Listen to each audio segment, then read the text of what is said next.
Gikoronahan na ang mutya ng Malapatan 2024 samtang nahimong kabahin sab sa maong coronation night ang pipila ka mga Kapuso Stars. Atong silipon sa report ni Gistoli Humamil.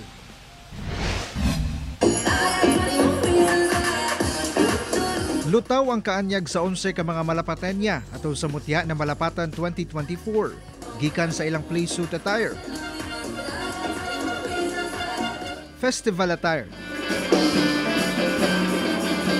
hangtod sa evening gown competition.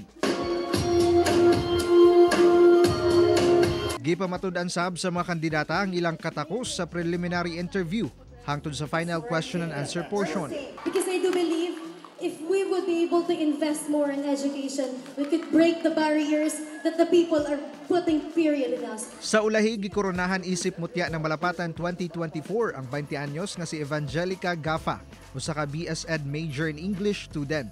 Gilaraw niya nga matabangan ng mga kabataan sa iyang komunidad nga makabaton og saktong suporta ug akses sa edukasyon. So I'm really happy and blessed. Since I am future educator, my advocacy is all about the children of Malapatan. I am focusing on geographically isolated areas wherein those children are lack of resources. And nagsilbing host sila sparkle artist Rabia Mateo ug EA Guzman.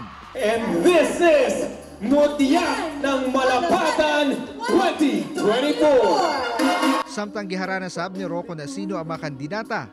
Ikaw ay nilibig at kunti nagwala ka.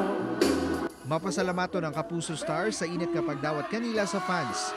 Napakasaya and grabe yung init na pagtanggap ng mga Malapateño sa aming mga Kapuso artists dito sa Malapatan. Bitin po kami sa oras na nandito kami sa Malapatan. We wish na it could be extended. Kasi first we enjoy the food, tapos yung warmth po ng mga tao. Kasi napaka-fresh ka ng pagkain. Very warm ang mga Kapuso natin dito sa Malapatan. At it's very nice to see na ang mga Kapusos na extend dito sa Sarangani Province.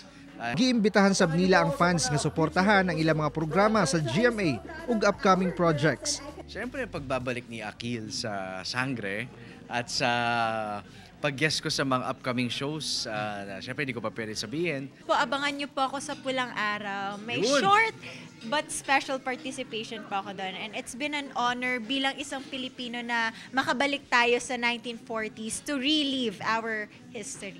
Mga Kapuso, patuloy nyo lang pong panoorin at suporta ng ang Lilet Matias Attorney at Law. 3:20 p.m. yan sa GMA Afternoon Prime. And Bubble Gang every Sunday, 6:15 p.m. Kauban si Gary Balantay sa kamera. Ako si Jess Tony Humamil para sa One Mindanao.